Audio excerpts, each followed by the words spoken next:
Les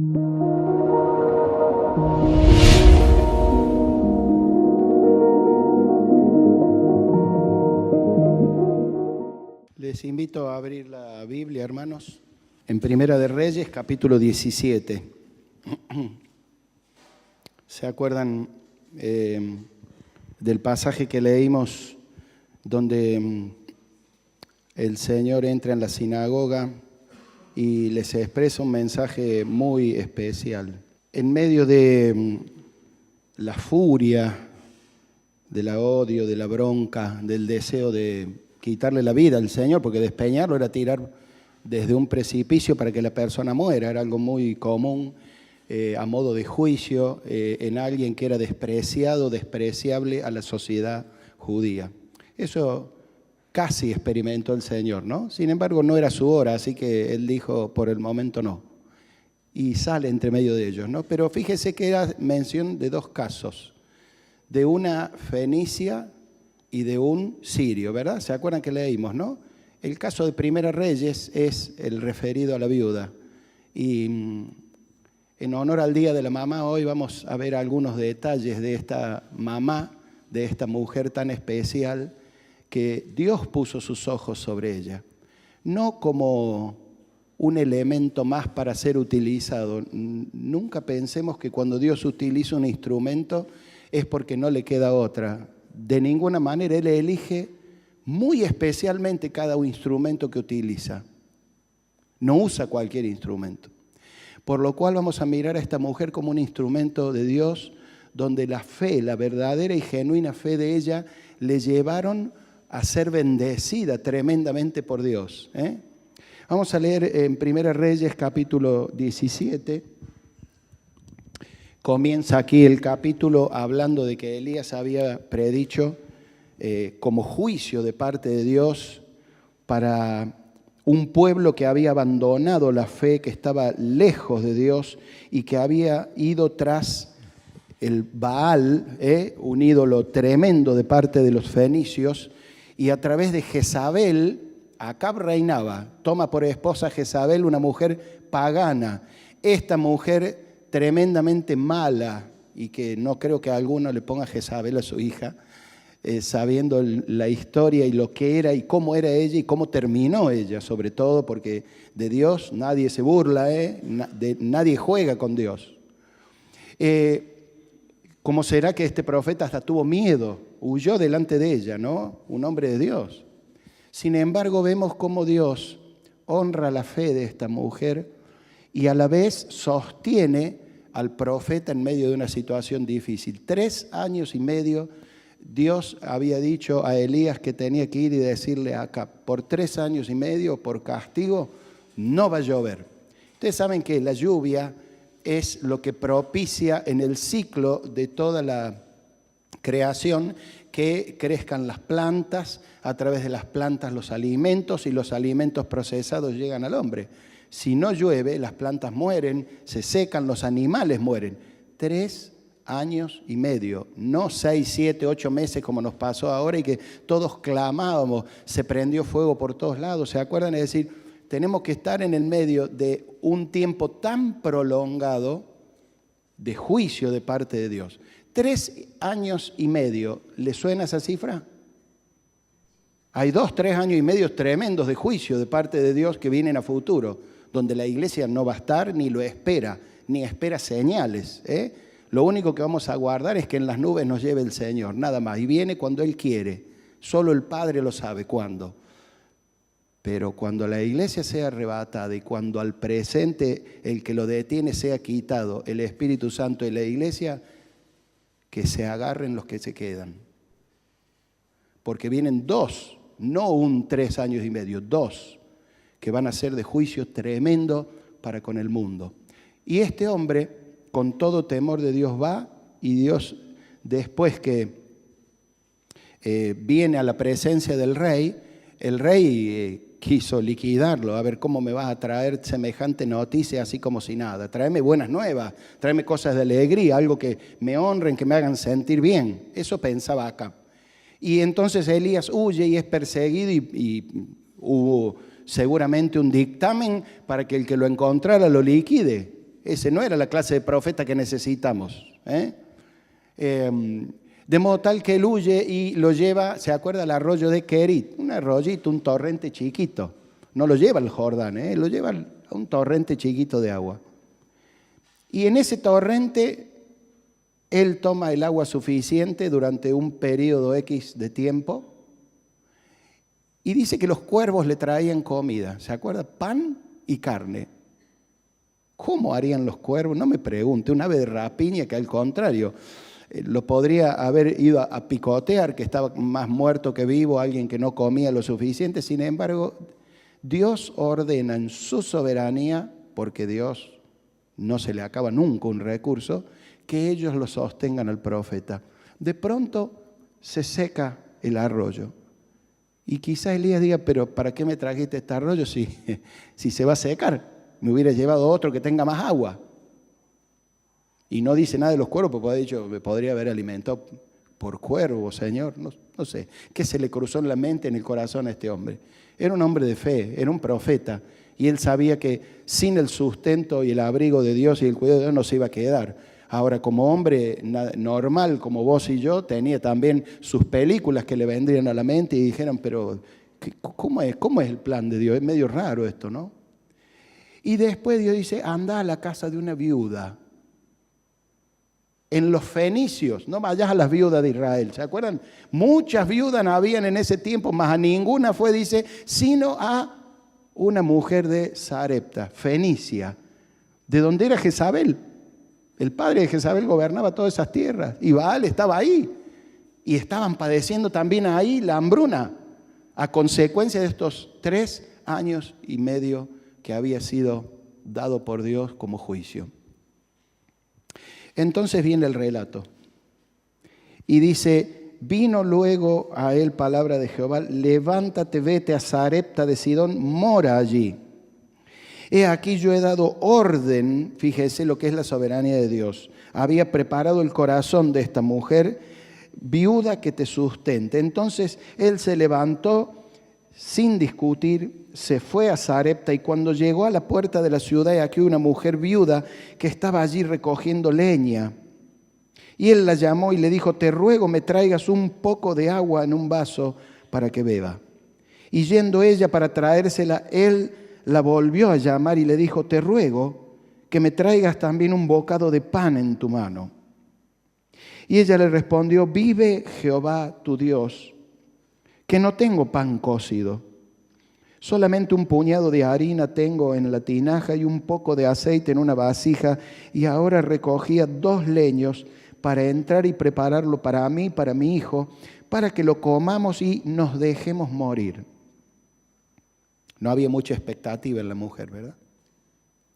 Y Elías le dijo, no tengas temor. Qué palabras, ¿no?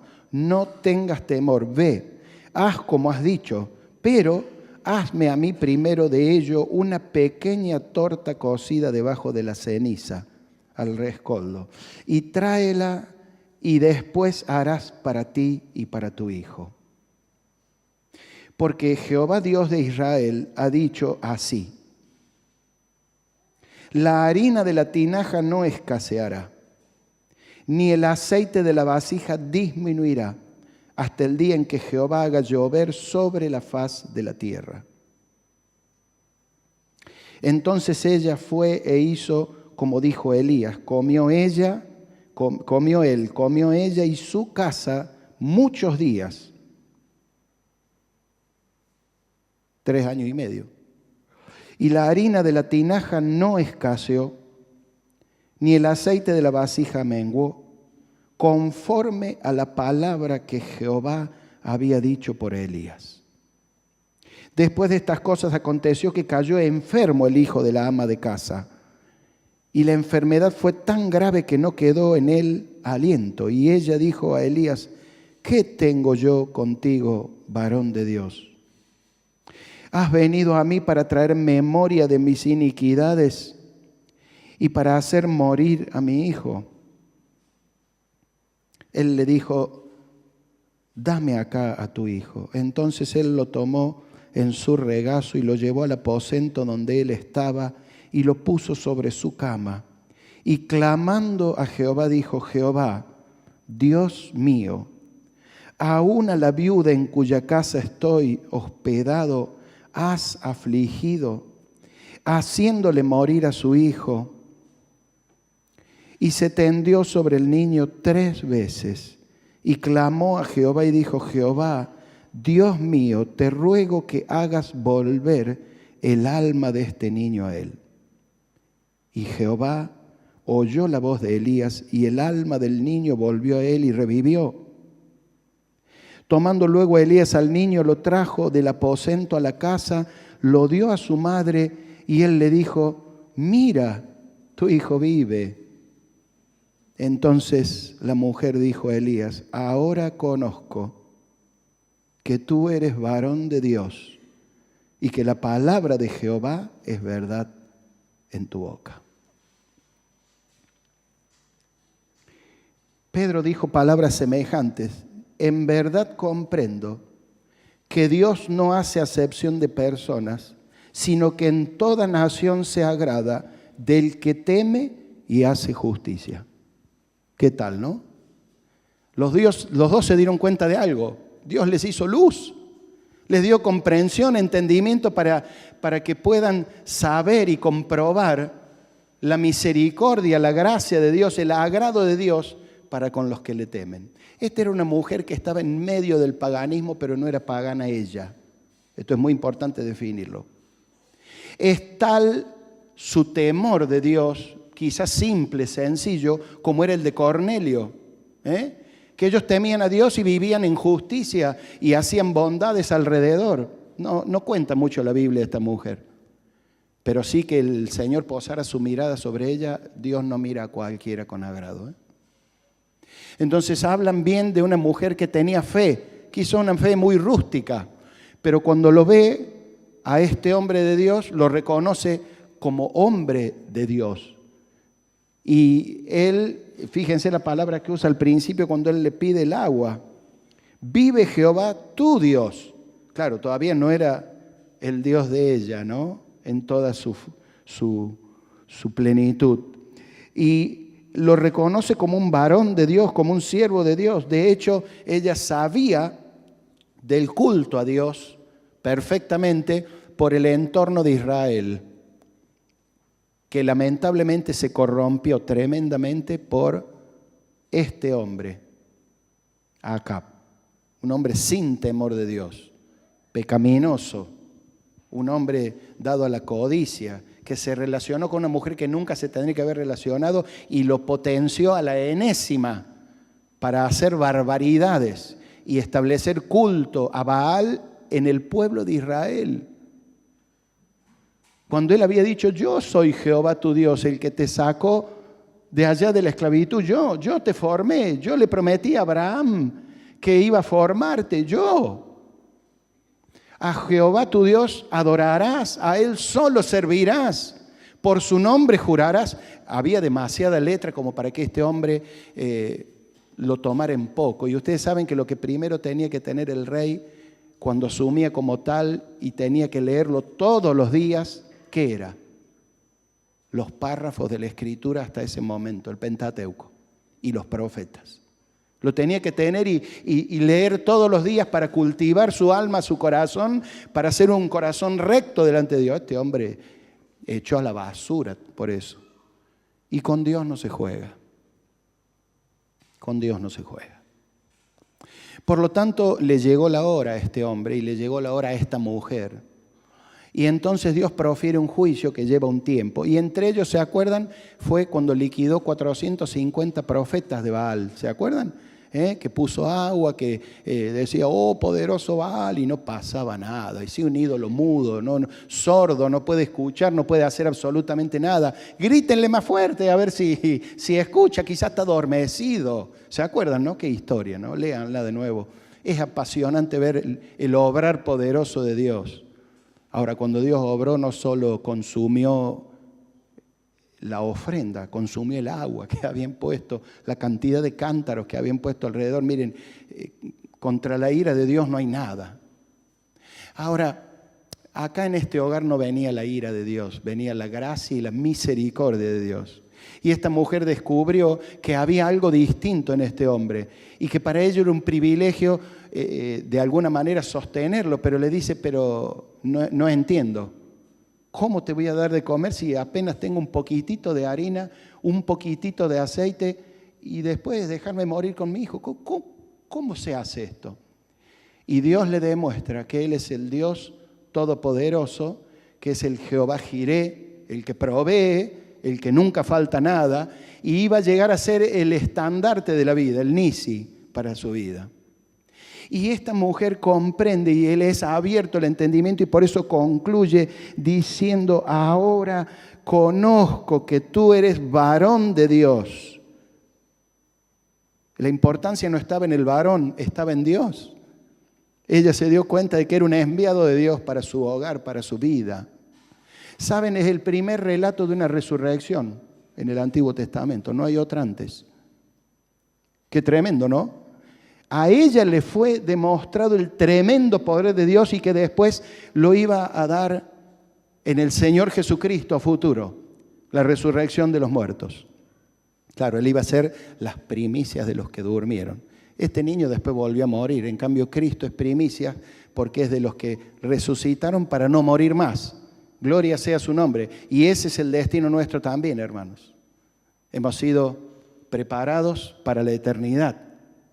Ahora, esta mujer fue una mujer de fe, como otras mujeres.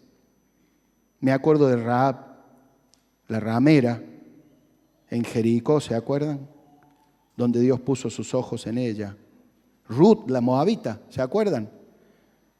Tu Dios va a ser mi Dios, tu pueblo va a ser mi pueblo. Yo no me voy con los paganos de nuevo, como la otra nuera, ¿se acuerdan? De Noemí se iba, ¿no? Qué tremendo.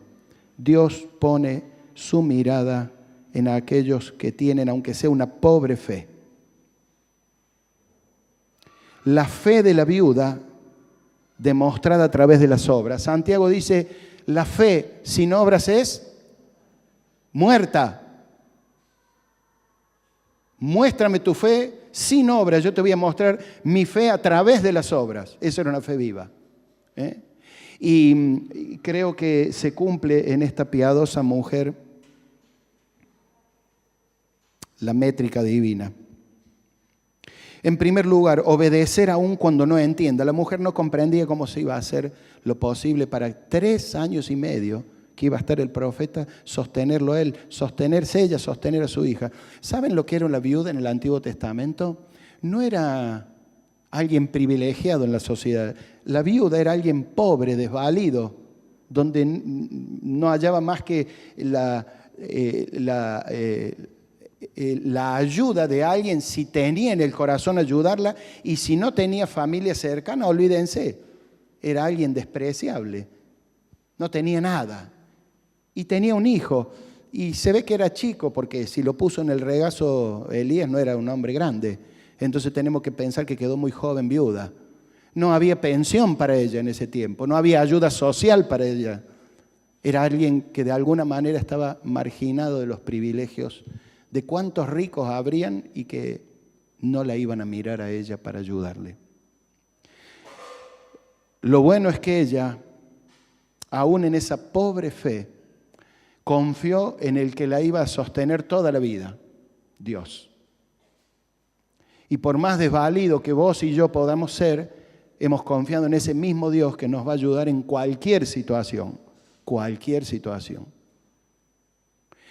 Sabrá Dios cómo habrá de solucionar mi problema, porque no es un problema de él no le cabe ningún problema que le quite los recursos, por el contrario, es como que entre más problemas vemos, más recursos Dios muestra, es extraordinario Dios, ese es el Dios en el que confiamos, hermanos.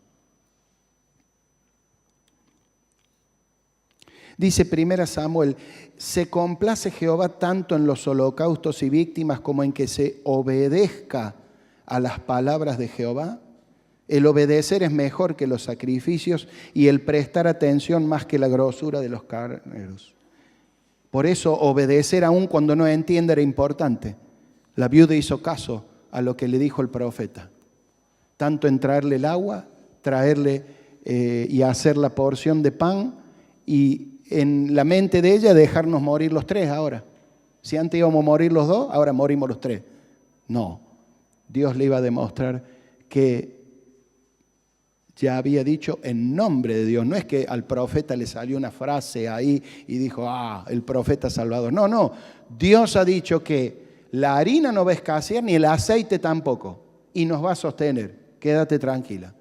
El obedecer es más que nuestra comprensión. Aun cuando no entienda. Lucas dice, cuando terminó de hablar, dijo a Simón, boga mar adentro, echa vuestras redes para pescar. Y respondiendo Simón Pedro, le dijo, pero maestro, toda la noche hemos estado trabajando, nada hemos pescado.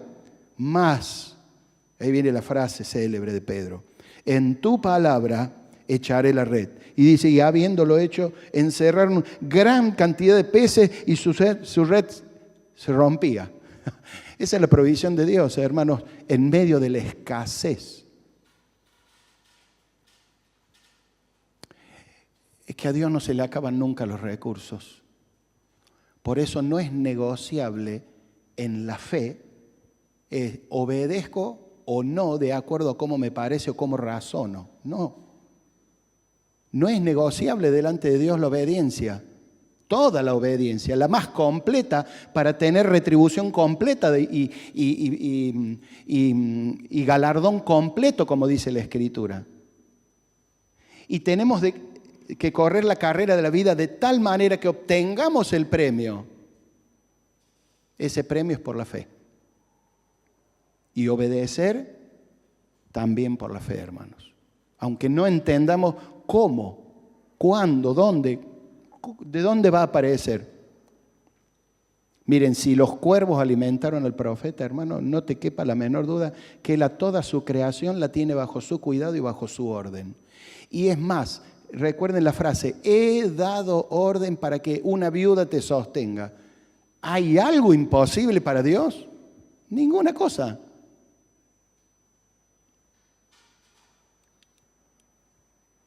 Segundo, confiar aun cuando nada parece razonable. Lucas, el escritor en pluma de Dios, dice, entonces el ángel le dijo, María, no temas porque has hallado gracia delante de Dios. Y ahora concebirás en tu vientre y darás a luz un hijo y llamarás su nombre Jesús. Este será grande, será llamado Hijo del Altísimo. El Señor Dios le dará el trono de David su padre. Reinará sobre la casa de Jacob para siempre. Su reino no tendrá fin. Y fíjense la respuesta de María. ¿Cómo será esto? No conozco varón. Era razonable lo que ella decía. ¿Cómo voy a tener un hijo si no estoy casada, ni mucho menos he conocido íntimamente a ningún varón? Es descabellado lo que está diciendo. Sin embargo, después le da respuesta, que el Espíritu va a venir sobre ella, como una sombra la va a cubrir. Era por obra de Dios, por milagro extraordinario de Dios que se iba a realizar tal cosa. Y esta mujer guardaba en su corazón todas estas cosas porque le tocaba procesarla y es como que no estaba preparada todavía. Muchas veces nos va a tocar ver cosas, probar cosas que no estamos preparados todavía para comprender, pero en el tiempo nos vamos a dar cuenta del tremendo obrar de Dios y de los recursos que Dios tiene para llegar a sus fines, a sus propósitos. No a los nuestros, a los de Él. Porque son altos, sublimes y perfectos. Hoy a Pedro se le dijo, hoy no entendés estas cosas, pero las vas a entender después. Hay un proceso y es bueno pasar por este proceso. El martes escuchábamos de un joven varón acerca de la prueba de nuestra fe, que de ella tenemos que salir aprobados delante de Dios, cabales, terminados, completos, con paciencia, con sabiduría de Dios. Ahora lleva un proceso y tenemos que ser pacientes para que el obrar de Dios pueda cumplir todo su propósito celestial en nosotros. Hoy vos no vas a entender por qué te pasan cosas. Por la gracia de Dios, el Señor te va a dar fortaleza para atravesar, como dice el salmista, el valle de lágrimas, para después cambiarlos por el poder de Dios en fuentes, como la lluvia llena los estanques. Y te va a dar la esperanza. Verán a Dios en Sión. Ahí está la esperanza. Esa era la esperanza de Dios, de salvación, de ayuda oportuna. Porque Dios es oportuno, ni antes ni después, en el momento justo y determinado por Él. Esta mamá que tenía cuidado de su hijo, que lo amaba y que también le tocaba ahora cuidar de un varón de Dios, era quien no estaba comprendiendo muchas cosas, pero fue obediente aunque no entendía y estuvo con paciencia y aguardó y confió en la palabra de Dios a través del profeta. Romanos 4:18 habla de la experiencia de Abraham y dice, Abraham creyó en Dios esperanza contra esperanza. Es decir, cuando no había esperanza, él seguía esperando en Dios. Para llegar a ser padre de muchas gentes conforme a lo que Dios le había dicho. Así será tu descendencia, como la arena del mar, como la multitud de las estrellas. Y no se debilitó en la fe al considerar su cuerpo que estaba ya casi muerto, siendo de casi 100 años. O tampoco se debilitó al considerar la esterilidad de la matriz de Sara. Tampoco dudó por incredulidad de la promesa de Dios, sino que se fortaleció en fe, dando gloria a Dios, plenamente convencido de que era Dios también poderoso para hacer todo lo que le había prometido. Por lo cual, su fe le fue contada por justicia. La fe de esta mujer le fue contada por justicia. Porque supo esperar en Dios, supo obedecer a Dios y le reconoció, aunque la Biblia no cuenta mucho después, pero por la expresión de ella vemos que ella quedó admirada de ese Dios que no conocía. Quizá abrazó la fe, no lo sabemos, no cuenta la historia, hace un pequeño párrafo, pero si el Señor Jesús la mencionó como una heroína de la fe, no te quepa la menor duda de que la tiene en cuenta para la eternidad. Porque Dios no dice en el Señor Jesús nada que sea fácil, barato y que pase desapercibido. Cuando Él posa su mirada, pone toda la bendición en una persona. Por último, y concluimos, es necesario que el poder de Dios se vea en medio de nuestra adversidad para que la gloria sea de Él. Es necesario que el poder de Dios se vea en medio de nuestra adversidad para que la gloria sea de Él. La gloria no iba a ser para el profeta. Ella cuando habló lo que habló acá no es que le estaba dando gloria, ni se postró delante del profeta. Simplemente estaba reconociendo que las palabras que él decía eran verdad. Ahora comprendo que son verdad las palabras que me dijiste. En tu boca son verdad. Qué bárbaro, ¿no? Salmo 84:5 dice, bienaventurado el hombre que tiene en ti sus fuerzas, en cuyo corazón están tus caminos, atravesando el valle de lágrimas lo cambian en fuente, cuando la lluvia llena los estanques. Y este pasaje también dice algo que me encanta y yo me refugié por la fe en ese pasaje. Dice, aún el gorrión haya casa, dice, y golondrina nido para sí, donde ponga sus polluelos, cerca de tus altares, oh Jehová de los ejércitos. ¿Qué es un pajarillo tan simple, tan básico en la creación, tan desprotegidos como parecen? Sin embargo, Dios se ocupa de ellos. Dios les da refugio. Dios los ama porque son su creación y los cuida. ¿Cuánto más? ¿Cuánto más de los que hemos confiado en Él? Ahora, en medio de la prueba se tiene que mostrar la gloria y el poder de Dios en nosotros. Es necesario, imprescindible. Cada prueba, cada adversidad tiene que terminar en dar gloria y honra al nombre de Dios porque a Él le pertenece la salvación. No solo la salvación del alma, sino de la situación y del problema en el cual estoy atravesando y estás atravesando. Es necesario que la gloria de Dios sea manifestada en todo tiempo en nuestra vida. No solo en las alegrías, en las felicidades y cuando venimos a cantar contentos acá todos juntos. Y qué lindo tiempo y lo pasamos bien en la casa de Dios. También en los momentos de angustia, de dolor, de soledad, de amargura. donde te sentís despojado, donde te sentís, vulnerable, donde te sentís humillado. También en ese tiempo la gloria de Dios se tiene que ver, porque no se tarda su salvación, su ayuda oportuna.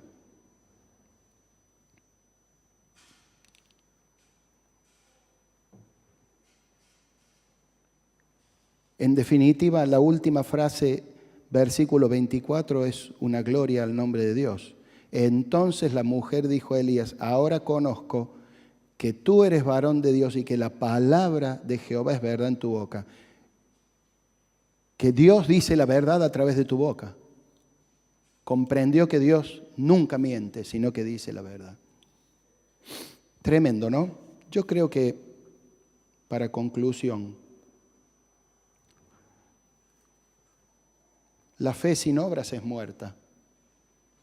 Y Dios quiere en tu vida y en la mía mostrar su gloria, su majestad, su señorío, su autoridad. Y utiliza las pruebas que atravesamos, aún las tentaciones que atravesamos en nuestra vida, como un recurso. Y la palabra de Dios dice que no vamos a ser probados más allá de lo que nuestras fuerzas aguanten. ¿No dice así la palabra o estoy mintiendo? Dice, pues Dios no es hombre que mienta. Por lo tanto, cualquiera sea la tremenda dificultad que estés atravesando, es muy pequeña en las manos de Dios. Como para no saber, Dios, tus límites y los míos, hasta dónde puede el Señor apretar con la prensa. Él sabe bien. Ahora, ¿ustedes se acuerdan? El olivo, de ahí el monte de los olivos, de ahí se tomaban el fruto, las aceitunas, y se las molía, se las apretaba para que saquen todo el jugo. De ahí sacaban el aceite, el producto que era importante. Esa prensa, por eso Getsemaní, prensa de aceite, esa prensa está en tu vida y en la mía también, para sacar lo jugoso de nuestra vida, para que pueda ser de bendición a otros también. Nunca te olvides que no es solo para la gloria de Dios y la honra de su nombre, sino que el propósito de Dios es que de alguna manera lo que nos pasa a nosotros sea para ejemplo, ayuda y asistencia a otros que atraviesan lo mismo. Así que ánimo, hermano, ánimo, hermana. En medio de la dificultad tenemos un gran Dios en los cielos, un gran Salvador, que lo que promete, cumple, que siempre va a estar la ayuda oportuna y que siempre te va a dar las fuerzas suficientes en Él para sobrellevar cualquier carga que te ha sido impuesta. Oramos, concluimos este tiempo.